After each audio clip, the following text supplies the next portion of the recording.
राधा कृष्ण को गोपनाथ श्याम कुंड राधा कुंड की जय, वृंदावन धाम की जय, नवदीप धाम की जय, गंगा माई की जय, जमुना माई की जय, द्वारका धाम की जय, स्वामी भक्तवृंद की जय।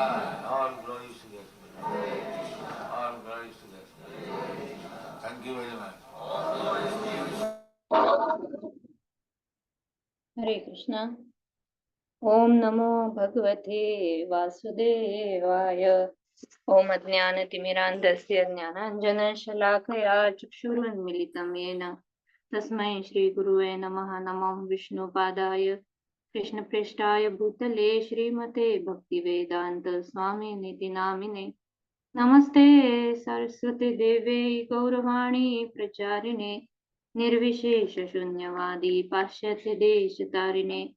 नमो महावदन्याय कृष्ण प्रेम प्रदायते कृष्णाय कृष्ण चैतन्य नामने गौरत्विषे नमः। हे कृष्ण करुणा सिंधु दीनबंधु जगतपते गोपेश गोपिकाकांत राधाकांत नमोस्तुते। तप्त कांचन गौरांगी श्री राधे वृंदावनेश्वरी वृषभानुसुते देवी प्रणमामि हरिप्रिये। जय श्री कृष्ण चैतन्य प्रभु नित्यानंद श्री अद्वैत गदाधर श्रीवासादि गौर भक्त वृंद। हरे कृष्णा कृष्ण कृष्ण हरे हरे, हरे राम राम राम हरे हरे। हरे कृष्ण कृष्ण कृष्ण हरे हरे, हरे राम राम राम हरे हरे। हरे कृष्णा। हम पढ़ रहे हैं प्रभुपाद लीलामृत और कल हमने 9 पेजेस पढ़े थे। आज हम 10वें पेज से शुरू करेंगे। जय माता जी, पढ़वाइए किसी से। हरे कृष्ण। हरे कृष्ण। सत्येंद्र प्रभु जी।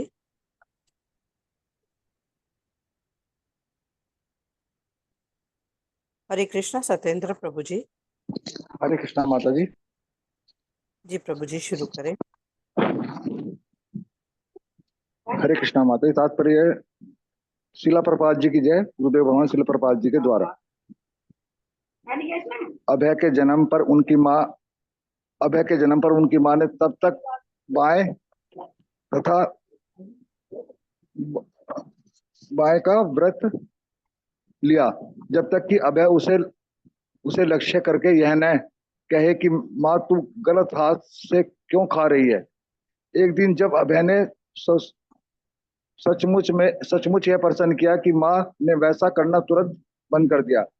अभय के दीर्घजीवी होने का यह भी एक विधान था, क्योंकि उनकी माँ का विचार था कि उनके व्रत के बल पर अभय सुरक्षित बढ़ता जाएगा, कम से कम तब तक जब तक कि वह उसके व्रत के विषय में न पूछे। यदि अभय ने प्रसन्न न किया होता तो वे अपने दाहिने हाथ से कभी न खाती और उनके विश्वास के अनुसार उनके व्रत से सुरक्षित अभय का जीवन चलता रहता। अभय की सुरक्षा के लिए माँ ने उसके पैर में लोहे का कड़ा पहना दिया। उसके साथियों ने उसके बारे में पूछा तो अभय का ध्यान उस पर गया। वे आत्म चेतना के कारण माँ के पास गए और बोले, यह कड़ा निकाल दो। जब माँ ने कहा, इसे मैं बाद में निकालूंगी, तो अभय रोने लगे। अभी निकालो, अभी। एक बार अभय तरबूज का एक बीज निकल गए। उसके मित्रों ने कहा कि यह बढ़कर उसके पेट में तरबूज बन जाएगा। वे दौड़कर माँ के पास पहुंचे। माँ ने उन्हें धीरज दिया कि चिंता की कोई बात नहीं है, वे मंत्र द्वारा उसकी रक्षा करेंगी। शील प्रभुपाद यशोदा माँ दिन भर के खतरों से कृष्ण की रक्षा करने के लिए हर सवेरे मंत्र पाठ करती थी। जब तक कृष्ण किसी राक्षस का वध करते तो वे सोचती कि वह उसके मंत्र पाठ का फल है।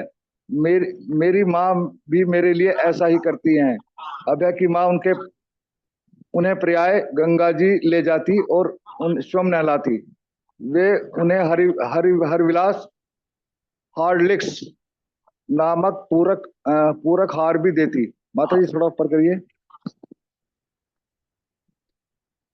जब उन्हें पेचिश हो जाती तो माँ गर्म पूरियां और भुने हुए लवण मिश्रित बैंगन से उनका उपचार करती। यद्यपि बीमार होने पर अभय कभी कभी दवा लेने से इनकार कर अपनी हठवादिता का प्रदर्शन करते, परंतु जिस प्रकार से वे हठी थे उसी प्रकार उनकी माँ भी दृढ़ निश्चय थी और वे उनके मुख में दवा बलात् डालती। यदि ऐसा करने में उन्हें पकड़ने के लिए कभी कभी 3 सहायकों की जरूरत पड़ती। हरे शील कृष्णा प्रभु। हरे कृष्णा प्रभु माता जी। प्रभु जी। जैसे कल हमने देखा अभय के पिताजी हैं गौर मोहन दे, उनका हमने देखा कि किस तरह लाड़ प्यार से अभय को पालन पोषण करते थे। और अभय की माँ जो रजनी देवी है, वो भी किस तरह जैसे यशोदा मैया अपने कृष्ण को जिस तरह संरक्षण होने के लिए दिन भर मंत्र जाप करती रहती है, वैसे ही अभय की माँ भी अम, मंत्र मंत्र का पाठ करना या फिर उनके पैर में कड़ा कड़ा डाल देना कि बाहरी चीजों से अम, बाहरी चीजों का परिणाम ना हो जाए इसके ऊपर।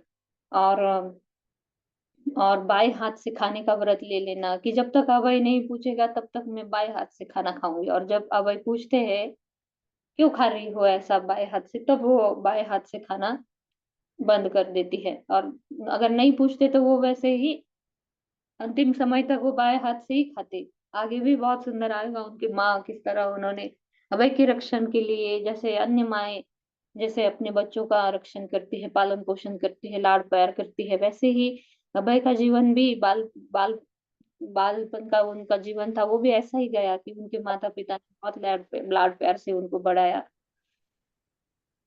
और जैसे बाकी बच्चों में भी जैसा बर्ताव रहता है कि बचपन में ये कॉमन है कि कोई बोल देता है तरबूज की भी खाओगे तो पेट में पेड़ उगाएगा और फिर पेड़ इतना बड़ा हो जाएगा कि तुम्हारा पेट फट जाएगा।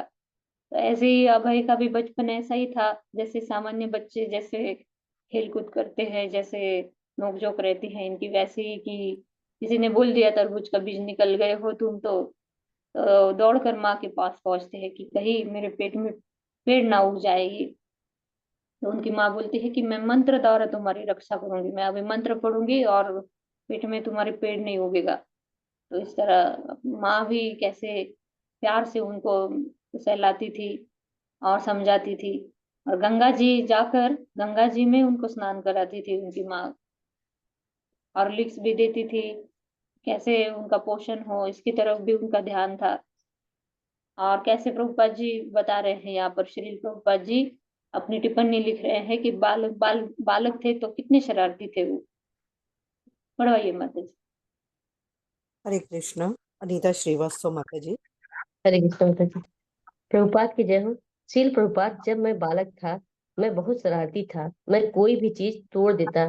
जब मैं क्रोधित होता तो मैं शीशे की गुड़गुड़ी तोड़ देता जो मेरे पिताजी अतिथियों के लिए रखते थे। एक बार जब माताजी मुझे स्नान कराने का प्रयास कर रही थी और मैं मना कर रहा था, मैंने अपना सिर जमीन पर पटक दिया और उससे खून बह निकला। सब दौड़ते हुए आ गए और कहने लगे, आप क्या कर रही हैं? आप तो बच्चे को मार डालेंगे। जब माँ अपने गर्भ के 7वें और 9वें महीने में श्राद्ध पुत्र करती है, उस समय अभय उपस्थित रहते। सद स्नात वे नए परिधान में अपने बच्चों के साथ बैठती और इच्छा अनुसार स्वादिष्ट भोजन का आनंद लेती। इधर उधर उनके पति स्थानीय ब्राह्मणों को, जो माँ और आने वाले शिशु की स्वच्छता सुचिता के लिए मंत्र पढ़ते थे, दान दक्षिणा देते थे। माता जी आगे पढ़ना है। हाँ हाँ पढ़िए माता जी जी। माता जी पढ़ते अभय चलिए। अभय अपनी माँ पर पूर्णतः निर्भर थे। कभी कभी वे उन्हें कमीज उल्टा पहना देती और अभय उसे बिना कुछ कहे ज्यों के त्यों स्वीकार कर लेते। यद्यपि वे कभी कभी हठी बन जाते हैं, फिर भी अपनी माँ के मार्गदर्शन और पुनर्आश्वासन की उन्हें सदा जरूरत रहती। जब उन्हें शौचालय जाना होता तो वे माँ की साड़ी पकड़कर उनके पास ऊपर नीचे कूदने फाने लगते और कहते, पेशाब माँ पेशाब। तो मैं तुम्हें रोक कौन रहा है? वे कहती, हाँ तुम जा सकते हो। केवल तब उनके अंतिम पानी पर वे जाते। कभी कभी निर्भरता जनित घनिष्ठता में उनकी माँ उनकी विरोधी बन जाती। एक बार जब उनका दूध का दांत टूट गया और माँ का सलाह मानकर अभय ने रात में उसे तकिए के नीचे रख दिया, तो दांत गायब हो गया और उसके स्थान पर कुछ पैसे मिले। अभय ने पैसे माँ को संभाल कर रखने को दे दिए। दोनों के निरंतर संसर्ग में एक बार जब माँ उनकी माँ से इनका विरोध किया तो उन्होंने मांग की, मैं अपने पैसे वापस चाहता हूँ, मैं घर चला जाऊंगा, अब आप मेरे पैसे वापस दे दीजिए। जब माँ को जूड़ा बनवाना होता तो उसके लिए वे हर बार अपनी बेटियों से कहती, किंतु जब अभय उपस्थित होते तो वे स्वयं जूड़ा बांधने का आग्रह करते और ऐसी बाधा पैदा करते कि बेटियां उनसे हार मान जाती। एक बार महिलाओं की प्रथा का अनुकरण करते हुए जो पार्वती अवसरों पर अपने तलवे रंगती हैं, अभय ने अपने पैरों के तलों को लाल रंग से रंग डाला। उनकी माँ ने मना करना चाहा, यह कहते हुए कि बच्चे ऐसा नहीं करते, लेकिन अभय ने आग्रह किया, नहीं मैं जरूर करूंगा। हरे कृष्ण माता जी। हाँ पढ़िए पढ़िए माता जी, अभय पढ़िए। स्कूल जाना नहीं चाहते थे। वो सोचते, मैं स्कूल क्यों जाऊं, मैं दिन भर खेलूंगा। जब माँ ने गौर मोहन से शिकायत की तो इस विश्वास के साथ कि पिताजी उन्हें लाड़ प्यार करेंगे, अभय ने कहा, नहीं मैं कल स्कूल जाऊंगा। ठीक है, वह कल स्कूल जाएगा। गौर मोहन ने कहा, ये बहुत अच्छा है। लेकिन दूसरे दिन सवेरे अभय ने बीमारी का बहाना किया और पिता ने उनसे बात मान ली। रजनी को इस बात से बड़ी चिंता हुई कि बच्चा स्कूल नहीं जाता। उन्होंने उसे स्कूल ले जाने के लिए एक आदमी को 4 रुपए वेतन पर रखा। वह आदमी, जिसका नाम दामोदर था, अभय की कमर में रस्सी बांधकर, जो उस समय दंड देने का एक आम ढंग था, उन्हें स्कूल ले जाता और अध्यापक के सामने प्रस्तुत करता। जब अभय भाग जाने का प्रयत्न करते तो दामोदर उन्हें पकड़ लेता और अपनी गोद में उठाकर ले जाता। इस प्रकार कई बार बलपूर्वक भेजे जाने पर अभय अपने आप स्कूल जाने लगे। वे ध्यान लगाकर पढ़ने वाले और नेक चाल व्यवहार के विद्यार्थी सिद्ध हुए। यद्यपि कभी कभी वे शरारत कर बैठते थे। एक बार जब अध्यापक ने उनका कान उमेट ही दिया तो अभय ने मिट्टी के तेल को लालटेन उठाकर जमीन पर पटक दी, जिससे अचानक आग लग गई। उन हरे दिनों कोई भी हरे कृष्ण माता जी। सॉरी माता ये जी, आगे बढ़ गए। तो जैसे अन्य बच्चे जैसे शरारत करते हैं, वैसे ही ये अभय रूपा जी बोल रहे हैं कि बालपन में मैं कैसे शरारती था, चीजें तोड़ देना और शीशे की गुड़गुड़ी तोड़ देना जो अतिथियों के लिए रखा जाता था। और बहुत सारे यहाँ पर रूपा जी ने बहुत सारे अपने बालपन के किस्से यहाँ पर शेयर किए हैं कि पेशाब आती है तो माँ से बिना पूछे वो जाते नहीं थे, जैसे छोटे बच्चे होते हैं, माँ से पूछते हैं मैं जाऊँ, मैं जाऊँ? माँ बोलेगी जाओ तो ही जाएंगे। तो ऐसे माँ कहती है तुम्हें कौन रोक रहा है, लेकिन बोल रहे हैं कि आप अनुमति दोगे तो ही मैं जाऊंगा। और दांत, जैसे बच्चे बोलते हैं कि दांत अगर तकिए के नीचे, टूटा हुआ दांत अगर तकिए के नीचे रखो तो पैसे मिल जाते हैं बहुत ज्यादा। और वो ऐसे ही उनकी भी बालपन की लीला भी ऐसी रही कि तकिए के नीचे दांत रख दिया और सुबह हो गई तो वहां पैसे मिले, फिर अपनी माँ के पास उन्होंने संभाल कर रखने के लिए रख दिए। और जो वापस मांगे तो बोले कि मैं घर से चला जाऊंगा, मुझे अपने पैसे वापस चाहिए, दे दीजिए नहीं तो मैं घर से चला जाऊंगा। और जुड़ा बांधने की भी हट कर बैठते थे कि मैं जुड़ा बांधूंगा। और तलवों पर लाल रंग से रंग डालना, और फिर जैसे स्कूल में न जाने के लिए जिद करना और बीमारी का बहाना बनाना, और फिर कैसे उनको कमर पर रस्सी बांध कर फिर स्कूल में ले जाया जाता था। मतलब शुरू शुरू में, बाद में फिर उनको रस आ गया उसमें और फिर स्कूल में अच्छे से वो जाने लगे। पढ़वाइए माता जी आगे। हरे कृष्ण। सावित्री तिवारी माता जी। हरे कृष्ण माता जी, दंडवत प्रणाम। हरे कृष्ण माता जी, सभी को दंडवत प्रणाम। श्रील प्रभुपाद की जय। श्रील प्रभुपाद द्वारा उन दिनों, माता जी यहीं से पढ़ने का ना, उन दिनों कोई दे। ध्यान जी लगा कर, वे ध्यान लगाकर पढ़ने वाली। धन्यवाद माता जी, सॉरी। वे ध्यान लगाकर पढ़ने वाले और नेक चाल व्यवहार के विद्यार्थी सिद्ध हुए। यद्यपि कभी कभी वे शरारत कर बैठते थे। एक बार जब अध्यापक ने उनका कान उमेट दिया, अभय ने लालटेन उठाकर जमीन पर पटक दी, जिससे आग लग गई। उन दिनों कोई देहाती, चाहे वह निरक्षर ही क्यों न हो, रामायण, महाभारत या भागवतम के श्लोक सुना करता था। विशेषकर लोग गांवों में शाम को एकत्र होते और इन धर्म ग्रंथों का पाठ सुनते। इसी उद्देश्य से अभय के परिवार के लोग कभी कभी उनके मामा के घर, जो 10 मील दूर था, जाते और वहां एकत्र होकर सब श्री भगवान की दिव्य लीलाओं की कथाएं सुनते, उन कथाओं को दोहराते और उनके बारे में चर्चा करते। वे घर लौटते और रामायण, महाभारत, भागवतम का स्वप्न देखते हुए सो जाते। तीसरे पहर के विश्राम और स्नान के बाद अभय प्रायः एक पड़ोसी के घर चले जाते और महाभारत के श्याम श्वेत चित्रों का अवलोकन करते। उनकी दादी उनको बंगला महाभारत में नित्य पाठ करने को कहती। इस प्रकार चित्रों को देख देख कर और दादी के साथ पाठ करके अभय भी महाभारत में पैठ हो गए। अभय की बाल क्रीड़ा में उनकी छोटी बहन भवतारिणी प्रायः उनका साथ देती। वे साथ साथ मल्लिक के मंदिर में राधा गोविंद के अर्चा विग्रह का दर्शन करने जाते। अपनी बाल क्रीड़ा में जब कभी उन्हें बाधा होती तो सहायता के लिए वे भगवान की प्रार्थना करते। पतंग उड़ाने के लिए भागते हुए वे कहते, कृष्ण भगवान कृपा करके पतंग उड़ाने में हमारी सहायता कीजिए। अभय के खिलौनों में 2 बंदूकें शामिल थी। चाबी ऐंठने से चलने वाली एक कार थी। एक गाय थी जिसमें लगे रबर बल्ब को दबाने से वह कूदने लगती, और एक कुत्ता था जिसमें लगे यंत्र के बल से वह नाचता था। कुत्ता डॉक्टर बोस से प्राप्त हुआ था, जो पारिवारिक चिकित्सक थे और जिन्होंने अभय की बगल में एक मामूली घाव का उपचार करते समय उन्हें दिया था। कभी कभी अभय डॉक्टर के होने का नाटक करते और अपने मित्रों को दवा देते, जो धूली के अतिरिक्त कुछ नहीं होती। माता जी हरे कृष्ण। ऊपर करना है माता जी? हाँ धन्यवाद पढ़िए। माता जी। माता जी, हाँ। अभय के खिलौनों में 2 बंदूकें शामिल थी। चाबी माता जी, ऐंठने से नेक्स्ट कलकत्ता में। धन्यवाद माता जी। कलकत्ता में प्रतिवर्ष होने वाले जगन्नाथ जी के रथ यात्रा समारोहों के पीछे अभय मुग्ध थे। मल्लिक की कलकत्ता रथ यात्रा सबसे विशाल होती, जिसमें 3 अलग अलग रथों में जगन्नाथ जी, बलदेव जी और सुभद्रा जी के श्री विग्रह सजाए जाते। राधा गोविंद मंदिर से आरंभ करके रथ हरिशन रोड पर थोड़ी दूर जाते और फिर वापस आ जाते।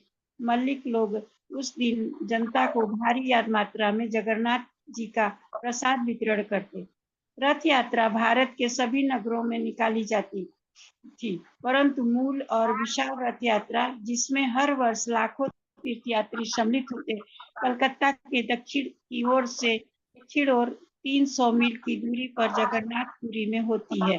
भगवान कृष्ण की एक शाश्वत लीला की स्मृति में 45 फुट ऊंचे 3 काठ के रथ जन समूह द्वारा 2 मील के यात्रा पर पथ पर शताब्दियां से खींचे जाते रहे थे। अभय ने सुन रखा था कि 400 वर्ष पूर्व किस प्रकार स्वयं महाप्रभु चैतन्य रथ यात्रा समारोह में भाव विभोर होकर नाचते थे और हरे कृष्ण कीर्तन का नेतृत्व करते थे। अभय कभी कभी रेलवे टाइम टेबल देखते या वृंदावन और पुरी का किराया पूछते। वे यही सोचते कि किस तरह उनके पास किराए के पैसे इकट्ठे हो और वे इन स्थानों तक जा सके। माता जी हरे कृष्णा दीदी। हरे कृष्णा माता जी, बहुत बहुत धन्यवाद आप लोग का। धन्यवाद माता जी। तो देहाती भी थे, कैसे करते थे कि समय मिला शाम को कथा वाचन हो रहा है, वहां पर जाते थे समय बिताने के लिए। आजकल समय इतना बीत जाता है कि कथा वाचन और ये ग्रंथ वाचन के लिए टाइम ही नहीं मिलता। तब बाकी चीजों से टाइम मिलता था और ऐसे वो टाइम अपना जो है समय ऐसे व्यतीत करते थे कि पास वाले गांव पड़ोस में कहीं पर रामायण महाभारत, कहीं पर कृष्ण लीला, कहीं पर कोई कथा वाचन चल रहा है तो वहां पर जाना, वहां पर सुनना, और ऐसे बच्चों को भी संस्कार मिलते थे। तो अभय भी ऐसे जो उनके मामा का घर नजदीक ही था तो वहां पर उस गांव में जहाँ पर चल रहा है वहां पर जाते थे। और अब उनकी दादी जो है बचपन से ही उनको महाभारत का पाठ कराती थी। ऐसे धीरे धीरे करके, और जैसे एक अब रूपा जी एक बचपन की लीला बताते हैं कि पतंग भी उड़ा रहे हैं तो पतंग उड़ाने नहीं उड़ रही है तो बोल रहे हैं कि कृष्ण मेरी पतंग ऊपर तक उड़ाओ और उसको स्थिर रखो। तो तब भी कृष्ण को याद करना, बचपन से ही ये संस्कार है कि कृष्ण को याद करना। और सामने वाला जो राधा गोविंद मंदिर है मल्लिक परिवार का, वहां पर दर्शन करने के लिए जाना बीच बीच में। और फिर जैसे जगन्नाथ रथ यात्रा का समारोह है उसमें भी उनका इंटरेस्ट था प्रभुपाद जी का बचपन से ही। आगे आएगा कैसे रथ यात्रा उत्सव वो घर में ही मनाने लगी जिद की कि मुझे भी रथ चाहिए। और खिलौने का भी वर्णन आया, कौन कौन से खिलौने थे उनके पास। सामान्य बच्चों की तरह वो भी खेलते थे, शरारत करते थे, लेकिन साथ ही साथ उनके माता पिता के वजह से जो वैष्णव थे खुद, तो उनकी वजह से उनके ऊपर ऐसे संस्कार भी धीरे धीरे उनके बचपन से ही संस्कार रहे कि आगे कृष्ण भावनामृत में आगे बढ़ने के लिए आगे जो प्रभुपाद जी ने ये सब कुछ खड़ा किया तो बचपन से ही उनको ये संस्कार रहे। वैसे तो अन्य जैसे बद्ध जीव है वो धीरे धीरे उनको संस्कार प्राप्त होते हैं, ऐसा नहीं है प्रभुपाद जी का। प्रभुपाद जी खुद खुद भगवान के प्रतिनिधि हैं, वो तो पहले से उनको है। लेकिन जैसे लीलाएं उनकी जो भौतिक जगत में लीलाएं होती है ऐसे महानाचार्यों की, संतों की, या फिर भगवान के बड़े बड़े भक्तों की, बाहर से दिखाई दे सकता है कि ये भौतिक लीला भौतिक क्रियाएं हैं, लेकिन पहले से ही वो आध्यात्मिक स्तर पर पहले से ही मुक्त जीवात्मा होते हैं वे। लेकिन जो भी उनकी बचपन की भौतिक जगत में जो भी ये लीलाएं हो रही है प्रभुपाद जी की सामान्य बच्चों की तरह रही, लेकिन फिर भी माता पिता की वजह से कि माता पिता वैष्णव होने के कारण उनको संस्कार कैसे मिले। तो यही इनकी जीवनी से यही सीखने को मिलता है कि आगे भी जो गृहस्थ है उनको अपने बच्चों के ऊपर कैसे संस्कार डालने चाहिए। कैसे कोई भक्त के घर में जन्म लेता है कोई बच्चा तो उसका बहुत ही बड़ा भाग्य रहता है, पूर्व विगत जन्मों का बहुत ही कुछ उसने साधना की होती है, इस कारण उसको भक्तों के घर में जन्म मिलता है। तो उसको वो सब सब उसको देना, वो सब उसको वो प्रोवाइड करना उसको भक्ति में आगे बढ़ने के लिए, ये बहुत जरूरी है माता पिता को कि बच्चा अगर सीखने की इच्छा रखता है तो उसको वो सब चीजें दे देना, उसको मंदिर ले जाना, इस प्रकार। आगे माता जी। हरे कृष्ण कामनी अग्रवाल माता जी। हरे कृष्ण माता जी। हरे कृष्ण पल्लवी माता जी। हरे कृष्णा माता जी। श्रील प्रभुपाद जी की जय। श्रील प्रभुपाद जी के द्वारा अभय की इच्छा थी कि उनका अपना रथ हो और वे अपनी रथ यात्रा निकाल सकें। सहायता के लिए उन्होंने अपने पिताजी से कहा। गौर मोहन राजी हो गए, लेकिन इसमें कठिनाइयां थी। जब वे अभय को कई बढ़इयों की दुकान पर ले गए तो उन्होंने पाया कि रथ बनवाना उनके वश की बात नहीं है। जब वे घर लौटने लगे तो अभय रोने लगे और एक वृद्ध महिला बंगाली उनके पास आ गई और उससे पूछा कि बात क्या है। गौर मोहन ने बताया कि बच्चा रथ यात्रा के लिए रथ चाहता है, लेकिन उसे बनवाना उनके लिए संभव नहीं है। तो बंगाली महिला ने बोला कि ओह, मेरे पास एक रथ है। महिला ने कहा और उन्हें अपने घर आमंत्रित करके उसने रथ दिखाया। रथ पुराना था, लेकिन वो फिर भी काम चलाऊ था और उसका आकार भी ठीक था। करीब 3 फुट ऊंचा था। गौर मोहन ने उसे खरीद लिया और उसकी मरम्मत करा के उसे सजाने में सहायता की। पिता पुत्र ने मिलकर उस पर सहारे के लिए 16 खंबे बनाए और उनके ऊपर वितान तान दिया, जो पुरी के बड़े रथों पर लगे वितानों से लगभग मिलता जुलता हुआ होता था। रथ के आगे उन्होंने परंपरागत काठ का घोड़ा और उसका चालक भी लगा दिया। अभय का आग्रह था कि रथ असली जैसा लगना चाहिए। गौर मोहन रंग ले आए और अभय ने रथ की स्वयं रंगाई की, पुरी के मूल रथों का अनुकरण करते हुए। उनमें बड़ा उत्साह था और समारोह के विविध पक्षों की व्यवस्था उन्होंने बड़ी लगन से की थी।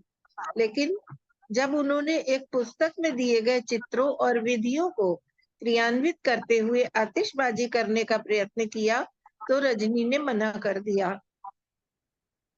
हरे कृष्ण माता जी, थोड़ा ऊपर। अभय अपने अभय अपने साथियों से सहायता लेते, विशेषकर अपनी बहन भवतारिणी से, और वे उनके स्वाभाविक नेता बन गए।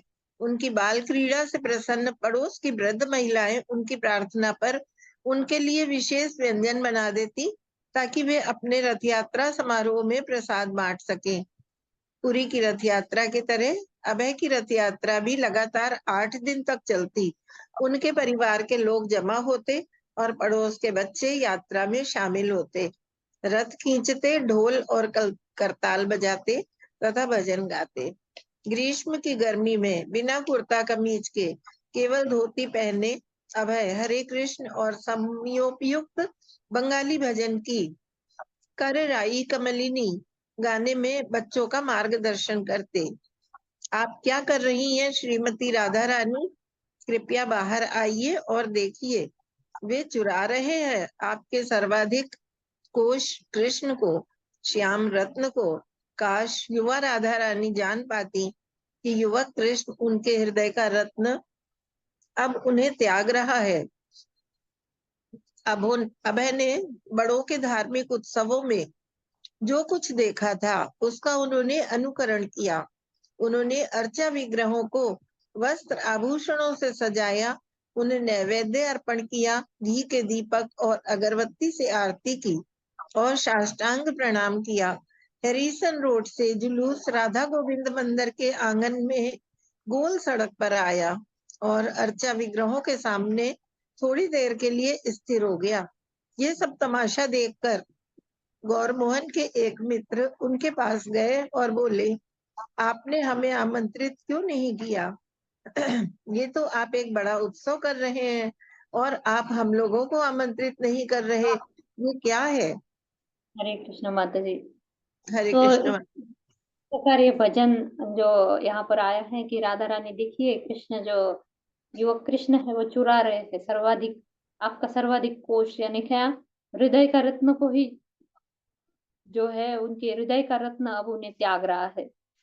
ये उनका हृदय चुरा रहा है। ये युवक कृष्ण है, आपका ये हृदय चुरा रहा है। देखो बाहर आओ, क्या कर रहा है ये कृष्ण, क्या कर रही हो आप अंदर। ये एक बंगाली भजन है, गीत है, उसका यहाँ पर अनुवाद दिया है। और उसमें भी ये बंगाली भजन गाने में हरे कृष्ण महामंत्र का जप करने में, संकीर्तन करने में लीडर कौन थे? अभय चरण। ये सबसे आगे थे इन बच्चों में। और हैरिसन रोड से लेकर राधा गोविंद मंदिर तक जब ये रथ यात्रा आती थी, 3 फुट का रथ, उसको इतना सुंदर सजाया, एकदम जो उड़ीसा का रथ रहता है जगन्नाथपुरी का, वैसे ही अभय को इच्छा थी कि वैसे ही सजाया जाए। और कैसे 2 माले का वो रथ बनाया जाता है। ये पुराना रथ है, लेकिन उनके पिताजी भी इतना सुंदर उसको रिनोवेशन करते हैं और उसको इतना सुंदर बनाते हैं 2 माले का। और फिर उसको पूरा सजाकर उसमें श्री विग्रह को रखकर कैसे वो रथ यात्रा निकालते हैं, भोग लगाना, प्रसाद बांटना, भजन करना, कीर्तन करना, और उनके पिताजी जो है गौर मोहन दे, उनके मित्र देखते हैं और बोलते हैं कि इतना बड़ा उत्सव किया और हमें नहीं बुलाया, बताया भी नहीं। तो इस तरह बचपन से ही ये सब अर्चा विग्रह की सेवा करना, रथ यात्रा का उत्सव निकालना और ऐसे आध्यात्मिक कार्यों में वो व्यस्त होते थे प्रभुपाद जी। उनकी जो बाद में जो क्रीड़ाएं भी होती थी वो भी ऐसी ही होती थी। प्रवाही माता जी आगे। हरे कृष्ण। नियति माता जी।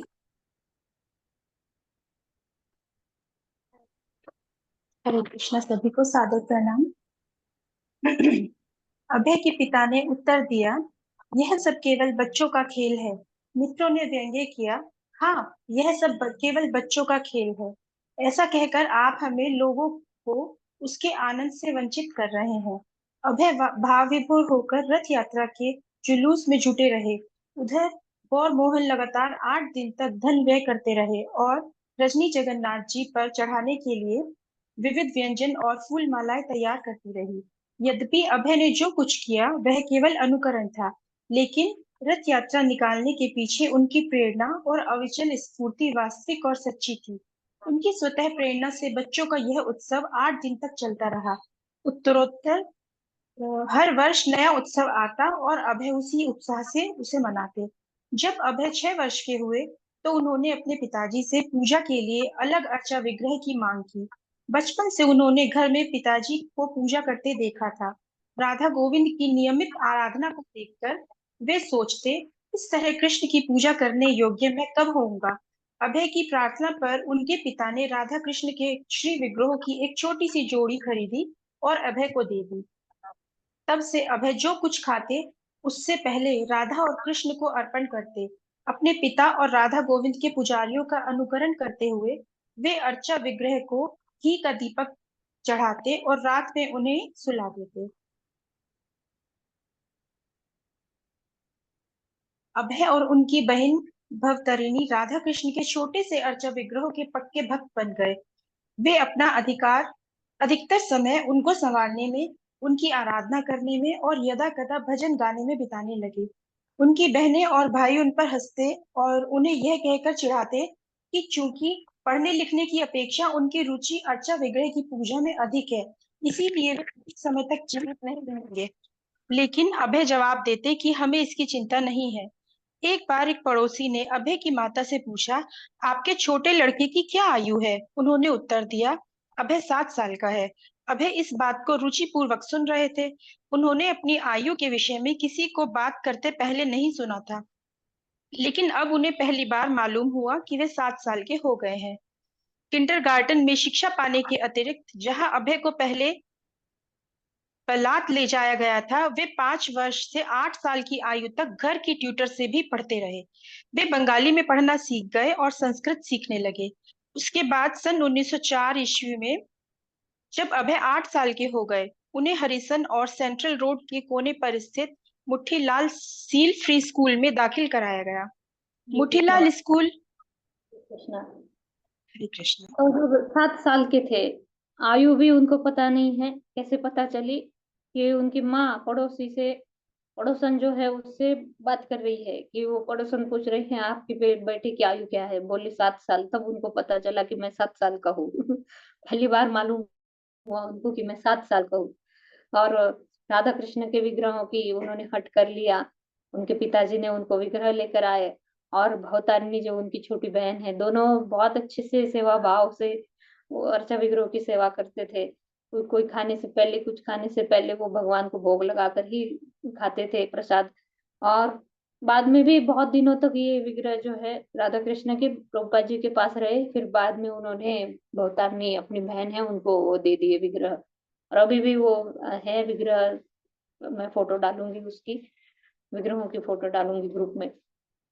तो ऐसे और फिर जैसे बारात ले गया उनको केजी में जब पढ़ते थे किंडरगार्टन में, तब उनको बारात यानी हमने देखा कि कैसे रस्सी से बांधकर, कमर पर रस्सी बांधकर फिर उनको खींचकर वहां पर शुरुआती दिनों में ले जाया जाता था। और फिर 8 साल की आयु, 7 साल की आयु ऐसे पता चली उनको पड़ोसी से बात करते हुए। और फिर 8 साल की आयु तक वो घर पर ट्यूटर भी आते थे उनको पढ़ाने के लिए। एक तो बंगाली लैंग्वेज और ऊपर से संस्कृत का भी उनको ट्रेनिंग मिल रही थी बचपन से।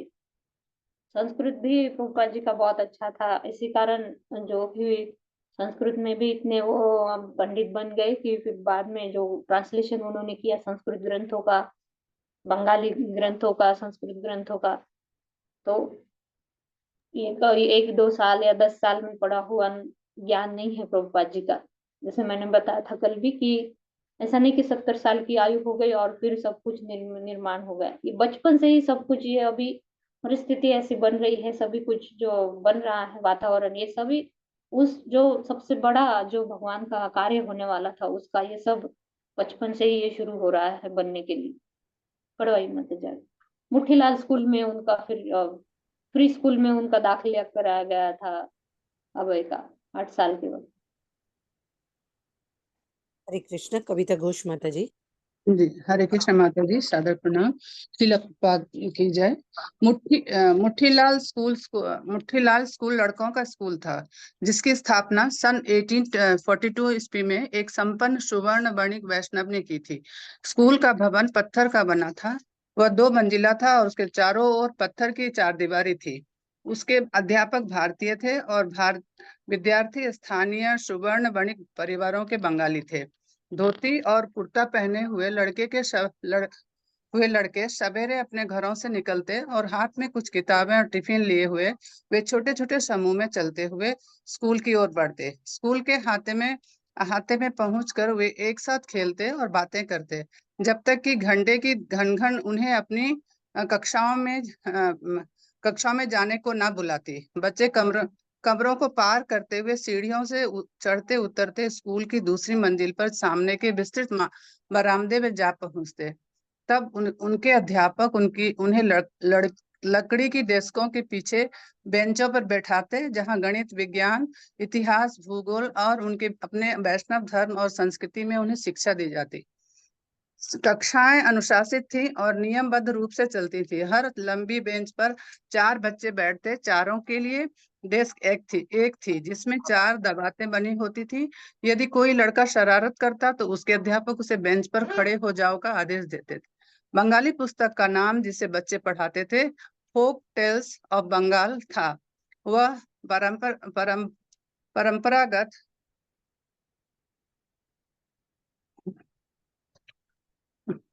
परंपरागत बंगाली लोक कथाओं की संग्रह थी। ऐसी लोक कथाओं का जिन्हें दादी वहां के बच्चों को सुनाया करती थी, जैसे चुड़ैलों, भूतों, तांत्रिकों, वार्तालाप करने वाले पशुओं, सज्जन ब्राह्मणों या कभी कभी दुष्ट ब्राह्मण, शूरवीर सैनिकों, चोरों, राजकुमारों, राजकुमारियां, आध्यात्मिक त्यागों, धार्मिक विवाहों आदि की कथाएं।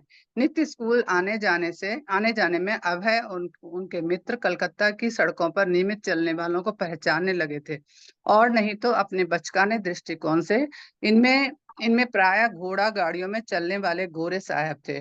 भाड़े की गाड़ियां चलाने वाले ड्राइवर थे, झाड़ू से सड़कें साफ करने वाले भंगी थे, यहाँ तक कि स्थानीय जेबकट और सड़क के मोड़ों पर खड़ी रहने वाली वेश्याएं भी थी।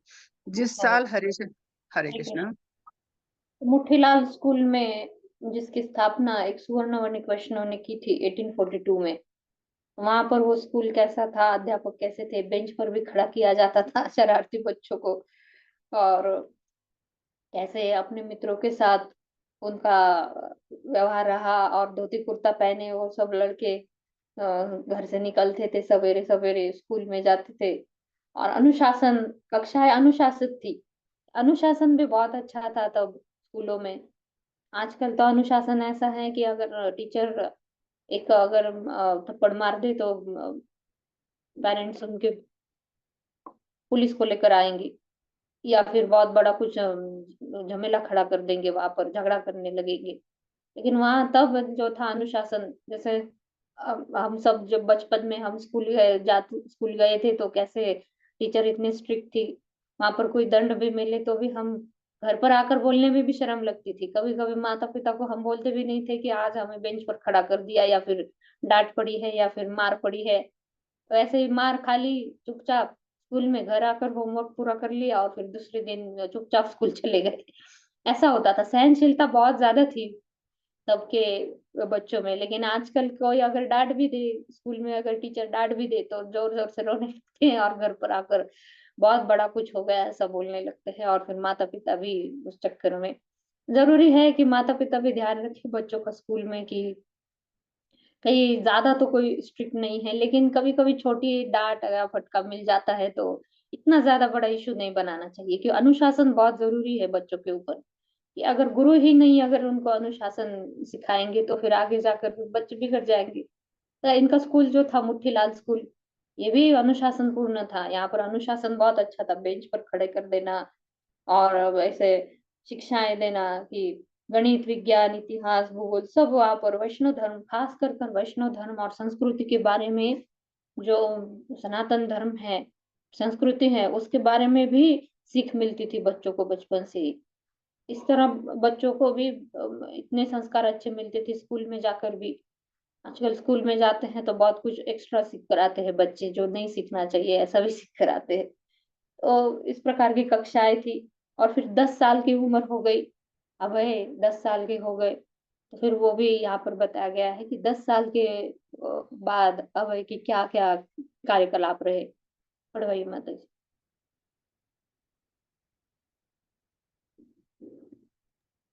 हरे कृष्णा माता जी। आवाज नहीं आई माता जी आपकी। हरे कृष्णा रीटा कथुरिया माता जी। हरे कृष्णा माता जी। हरे कृष्णा माता जी। हरे कृष्णा सभी को। शीला प्रभुपाद की जय। जिस साल, एक मिनट स्क्रीन चली गई मेरी। जिस साल हरिसन रोड पर बिजली की ट्राम गाड़ियां चलाने के लिए लोहे की पटरियां बिछाई गई, उसी साल अभय 10 साल के हुए। वे श्रमिकों को पटरियां बिछाते हुए देखते रहते, और जब उन्होंने पहली बार ट्रॉली कार में लगी हुई छड़ को ऊपर के तार का स्पर्श करते हुए देखा तो उन्हें अचंभा हुआ। उन्हें दिवा स्वप्न आने लगे कि एक छड़ी के द्वारा वे सिर के ऊपर का तार छू रहे हैं और बिजली के बल से भाग रहे हैं। यद्यपि बिजली कलकत्ता के लिए नई वस्तु थी और केवल संपन्न लोग ही अपने घरों में बिजली लगवा सकते थे, लेकिन बिजली की ट्राम के साथ सड़कों पर बिजली की नई बत्तियां जलने लगी और पुरानी गैस लाइट खत्म हो गई। अभय और उनके मित्र सड़कों पर घूमकर ऐसे खराब बल्बों की तलाश करते जो बिजली के कर्मचारी सड़कों पर छोड़ जाते थे। जब अभय ने पहली बार अपना ग्रामोफोन बक्सा देखा तो उन्होंने सोचा कि उसमें कोई बिजली का आदमी या भूत गा रहा है। अभय को कलकत्ता की भीड़ से भरी सड़कों पर साइकिल चलाना बहुत पसंद था। यद्यपि स्कूल में फुटबॉल क्लब की स्थापना के बाद उन्होंने गोलकीपर बनाए जाने की प्रार्थना की थी, जिससे उन्हें दौड़ना ना पड़े, किंतु वे साइकिल चलाने में बड़े तेज थे। उन्हें दक्षिण की ओर डलहौजी स्क्वायर जाना बहुत पसंद था, जहाँ बड़े बड़े फव्वारे हवा में जल की पिचकारियां छोड़ते रहते थे। यह स्थान राजभवन के निकट था, जहाँ वायसराय का निवास था, जिसमें अभय दरवाजों से झांक सकते थे। साइकिल से आगे बढ़ते हुए वे मैदान के खुले मेहराबों को पार करते, जो कलकत्ता का मुख्य घास का मैदान था। पार्क में साइकिल चलाने के लिए और रोमांच, थोड़ा एक लाइन हो गई मिस लगता है। कलकत्ता का मुख्य सार्वजनिक पार्क था। उस पार्क में चौरंगी और अंग्रेजों की भव्य इमारतों और वृक्षों की ओर फैला हुआ सुंदर चौरस हरी घास का मैदान था। पार्क में साइकिल चलाने के लिए और भी रोमांचकारी स्थल थे, जैसे दौड़ का मैदान, फोर्ट विलियम और स्टेडियम मैदान गंगा के तट पर था, जिसका स्थानीय नाम हुगली है। कभी कभी अभय इसके किनारे किनारे साइकिल चलाते हुए घर लौटते। वहां उन्हें बहुत से नहाने के घाट दिखाई देते, जहां गंगा के अंदर जाती हुई पत्थर की सीढ़ियां बनी थी, और इन सीढ़ियों के सिरों पर प्राय मंदिर स्थित थे। एक शमशान भी था, जहां मुर्दे जलाए जाते थे, और अभय के घर के निकट ही पीपे का पुल था, जो नदी के पार हुगली शहर में जाता था। 12 वर्ष की आयु होने पर अभय ने एक वृत्तिमान गुरु से दीक्षा ली। यद्यपि उन पर इसका कोई विशेष प्रभाव नहीं हुआ। गुरु ने उन्हें स्वयं अपने गुरु के बारे में बताया, जो एक महान योगी थे और जिन्होंने एक बार उनसे पूछा था कि तुम क्या खाना चाहते हो। हरे कृष्णा माता जी। धन्यवाद। 10 साल की उम्र में जब जब बिजली की ट्राम गाड़ियां चलने लगी, लोहे की पटरियां बिछाई गई, तो तब 10 साल की उम्र थी अभय की। और ग्रामोफोन, पहला बक्सा ग्रामोफोन का देखा तो उनको लगा कि उसमें कोई बिजली का आदमी या फिर भूत गा रहा है, कि कैसे अपने आप ये ग्रामोफोन की भी सुई। हम में से बहुत सारे लोगों ने देखी होगी। आजकल की पीढ़ी को वो नहीं पता ग्रामोफोन क्या है, कि वो सुई उस पर लगाई जाती है, वो बड़ी सी प्लेट है कैसेट, और उस पर सुई उसको टच करती है तो वो तुरंत वो गाना बजने लगता है। तो अभय को लगा कि इसमें भूत है या फिर बिजली का कोई आदमी होगा, वो उसमें गा रहा है, कैसे अपने आप आवाज आ रही है। और साइकिल चलाना बहुत पसंद था अभय को, कि साइकिल चलाते चलाते कैसे वो सड़क पर वो जो सर्कल था, वो सर्कल तक वो जाते साइकिल चलाते चलाते। और तब जब वहां पर क्या क्या चीजें थी, किस प्रकार वो मैदान था, वो सब यहाँ पर डल हाउस स्क्वायर, वहां पर जाना बहुत पसंद था अभय को। और उसके आसपास में क्या क्या था वो सब यहाँ पर वर्णन है। और फुटबॉल क्लब की स्थापना के बाद उन्होंने गोलकीपर बनाए जाने की प्रार्थना की, कि जिससे उन्हें दौड़ना ना पड़े। साइकिल चलाने में तो बहुत तेज थे, लेकिन उनको फुटबॉल खेलना पसंद नहीं था। लेकिन गोलकीपर एक जगह पर खड़े रहकर वेट करना कि अब कभी बॉल आएगी तो फिर उसको बचाना है गोल होने से। प्रार्थना की थी उन्होंने कि वो दौड़ना ना पड़े, मुझे गोलकीपर ही बनना मेरे लिए ठीक है। तो ऐसे उनकी इच्छा है। और क्या खेलना पसंद था, साइकिल चलाना पसंद था, कहाँ पर जाना उनको पसंद था, ये सब यहाँ पर दिया है। फिर 12 वर्ष की आयु होने के बाद उनके जीवन में क्या क्या प्रसंग आए, वो हम पढ़ेंगे। पढ़वाइए माता जी आगे। हरे कृष्ण। सुषमा माता जी। हरे कृष्ण माता जी। पल्लवी माता जी, हरे कृष्णा। सभी को प्रणाम। राधे। हरे कृष्णा।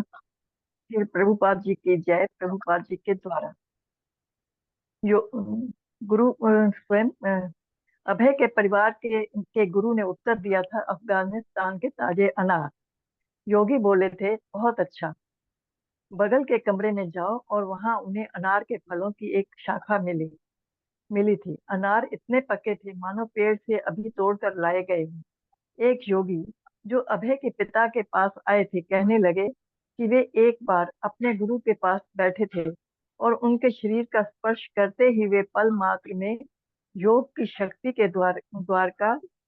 शक्ति से द्वारका पहुंच गए थे।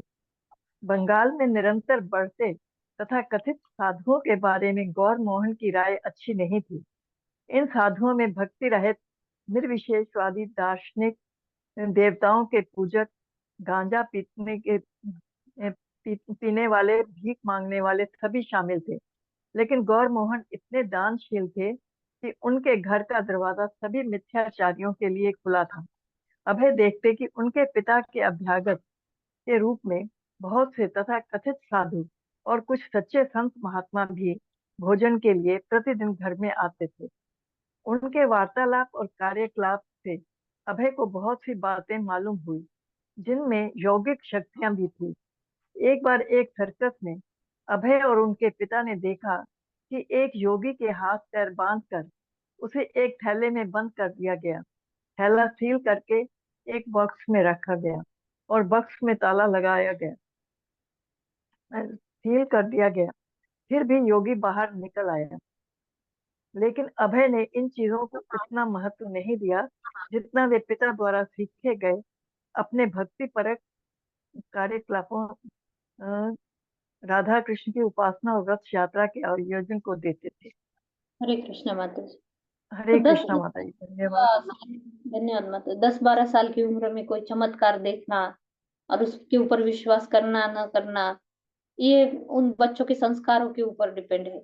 कि उनके संस्कार ऐसे थे। अभी लास्ट लाइन हमने पढ़ी कि जो पिता ने उनको संस्कार दिए, जो सिखाया था कि भक्तिपरक कार्यकलाप करना, राधा कृष्ण की उपासना करना, यात्रा, रथ यात्रा करना, तो ये जो संस्कार रहे, इसी के कारण जो तथाकथित साधु है, जो तथाकथित योगी है, उनके उनके तरफ इनका अभय का आकर्षण नहीं रहा कभी। इतना ज्यादा देखते तो थे उनको, क्यूरियोसिटी तो थी उनको, पता तो हर बच्चों को लगता है, हर किसी को लगता है कि कैसे किया होगा, क्या किया होगा। लेकिन उनके पीछे भागना, उन्हीं को फॉलो करना, ये चीजें कभी नहीं हुई, क्योंकि उनके ऊपर संस्कार ही ऐसे थे कि भगवान की सेवा करना, भगवान ही सबसे परम है। बाकी जो भी युगिक सिद्धियां दिखाते, चमत्कार दिखाते हैं, ढोंगी जैसे यहाँ पर बताया गया है कि बहुत सारे आते थे गौर मोहन दे के घर में भोजन करने के लिए, इतने दानशील थे कि सभी को वो खिलाते थे हर रोज।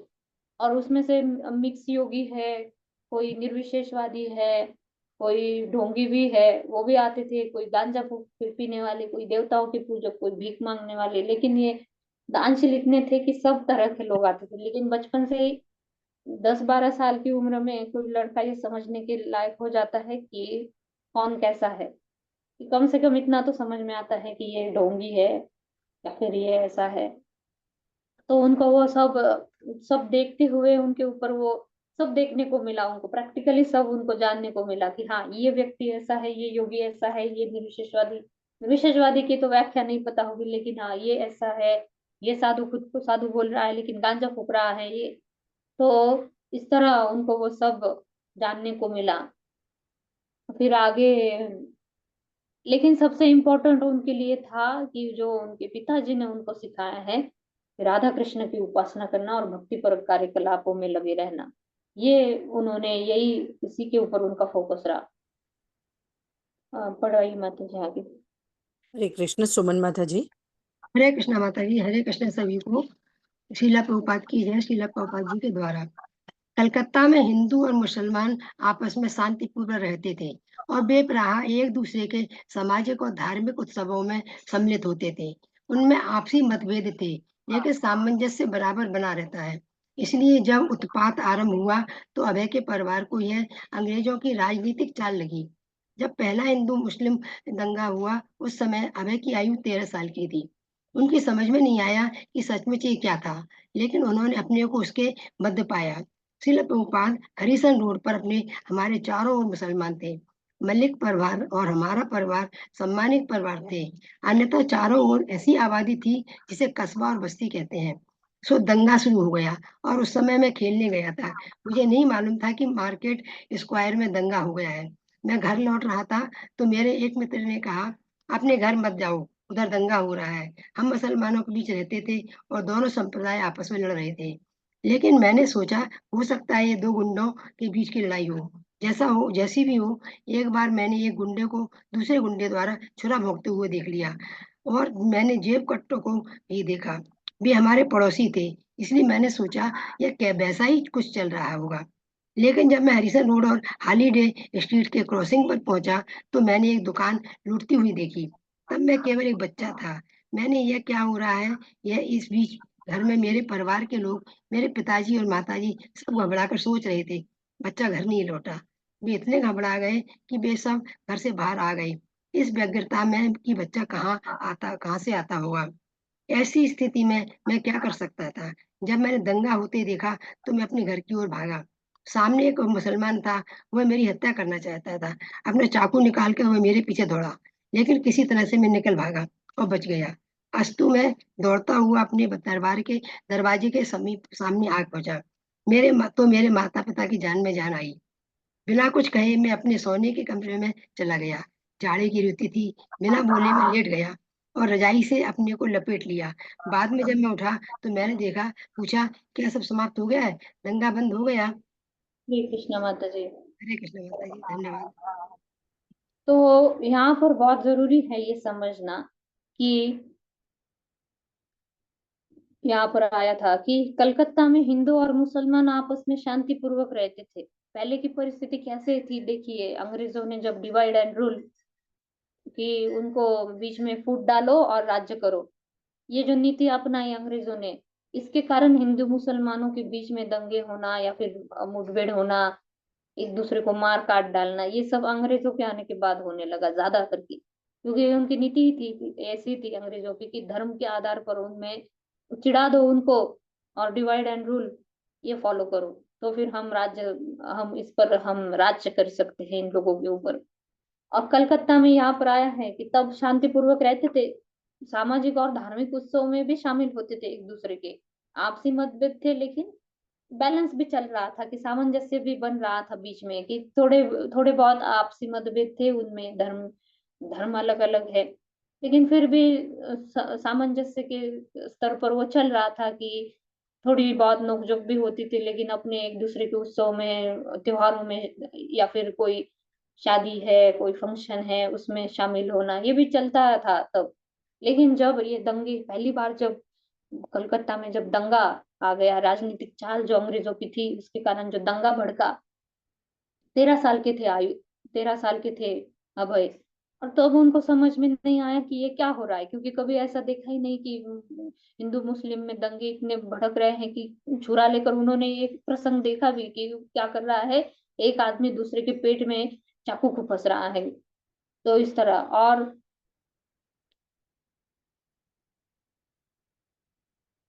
और फिर जब घर पहुंचते हैं वो, भाग दौड़ करके उनके, इस प्रकार वो सब देख कर, ये सामने आंखों के सामने सब देख कर ये हो जाता है कि एक बुद्धि काम करने नहीं लगती। कुछ भी, हम अगर एक्सीडेंट भी देखे, कोई ऐसे खून हो रहा है और खून देखे, तो उसमें आप सोचिए कि क्या होगा, कि एक दूसरे को घरों को जला रहे हैं, लूट रहे हैं, चोरी कर रहे हैं, एक दूसरे दूसरे को काट रहे हैं, मार रहे हैं, छोटे बच्चों को ऊपर उनको पत्थरबाजी हो रही है। ऐसे अगर दंगे देखते हैं तो कितना उसका अपने दिमाग पर असर हो सकता है। तो वो अभय जाते हैं दौड़ भाग कर, और तब उनके माता पिता की जान में जान आ जाती है कि बाहर ऐसा चल रहा है और अभय कहाँ पर होगा। तो जब आते हैं वहां पर, दरवाजा खटखटाते हैं, तो उनके माता पिता की जान में जान आ जाती है, और वो चुपचाप अपने अपने रूम में जाकर सो जाते हैं, कंबल लपेट कर, और फिर पूछते हैं सुबह कि क्या हुआ, दंगा बंद हो गया। ये एक शौक सा लग जाता है कि ये सब देख कर, कि पहले तो अच्छे से ये सब अच्छे से सामंजस्य ठीक से चल रहा था सभी के बीच में, और अचानक से ये क्या हो गया कि इतना एक दूसरे को मार काट रहे। तो ये हम पूरा करेंगे, 15 साल का एक 2-3 पैराग्राफ है, और ये पहला चैप्टर हमारा पूरा हो जाए। पढ़वाइए माता जी। हरे कृष्णा। जगदीश प्रभु जी।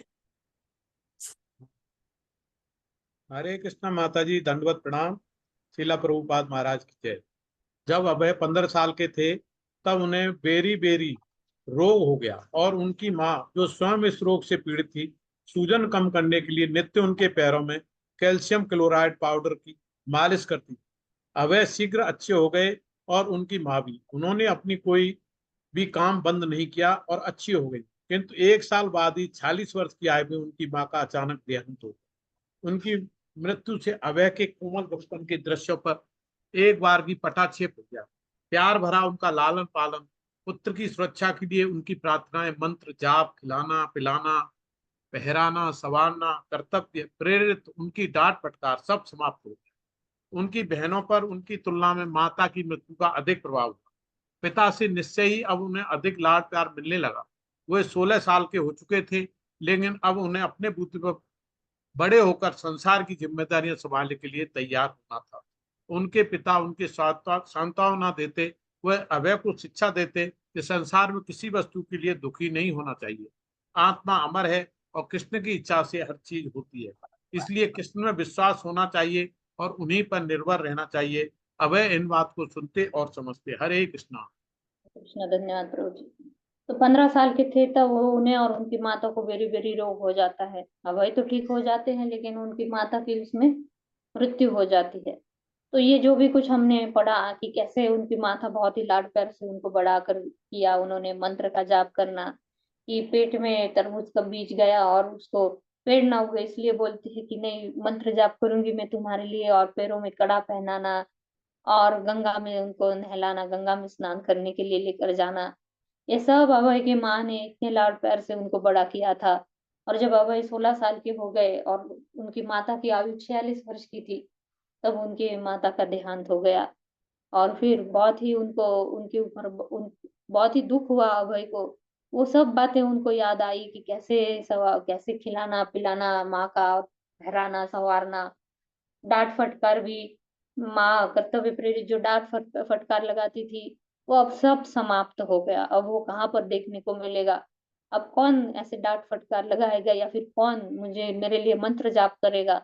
तो ये सब उनको दुख हुआ, लेकिन उससे ज्यादा दुख उनके जो बहनें थी अभय की, उनको ज्यादा दुख हुआ, क्योंकि लड़कियां जो है अपने माता से बहुत ही, अपने माँ से बहुत ही ज्यादा जुड़ी हुई रहती है, क्योंकि तब जो था, अभी भी वैसा ही है कि लड़कियां जो है अपनी माँ से ज्यादा शेयर करती है बातें। तो उनकी बेटियों पर ज्यादा इसका असर हुआ। अभय तो थोड़े उनके पिताजी ने उनको समझाया कि आत्मा का ज्ञान दिया उन्होंने, कि सांत्वना देते हुए उन्होंने कहा कि कृष्ण की इच्छा से हर चीज होती है, कृष्ण में विश्वास होना चाहिए, उन्हीं पर निर्भर होना चाहिए, और आत्मा अमर है। आत्मा का ज्ञान दिया सांत्वना देते हुए, कि हम सभी ने पढ़ा है भगवत गीता में।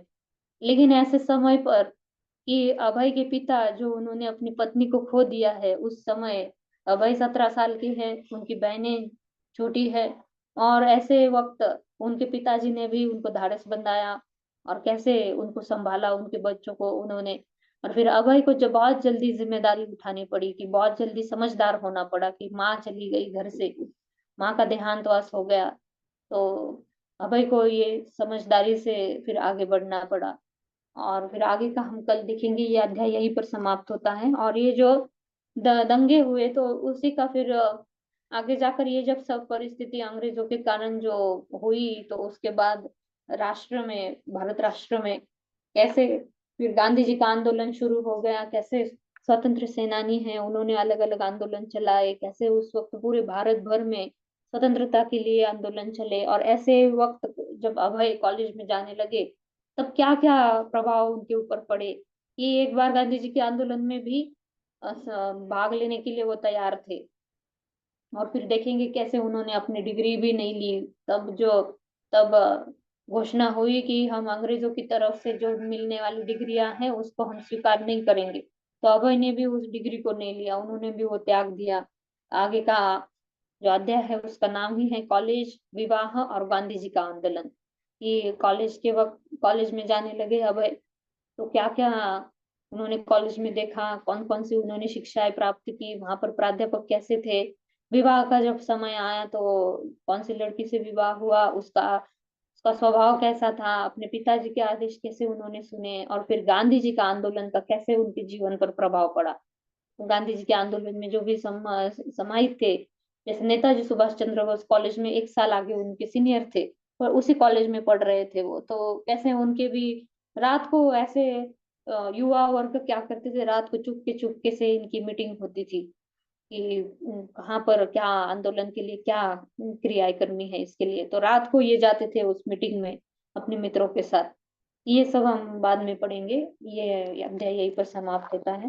वाञ्छाकल्पतरुभ्यश्च कृपा सिन्धुभ्य एव च पतितानां पावनेभ्यो वैष्णवेभ्यो नमो नमः। अनंत कोटि वैष्णव वृंद की जय, श्री प्रभुपाद जी की जय। नमः।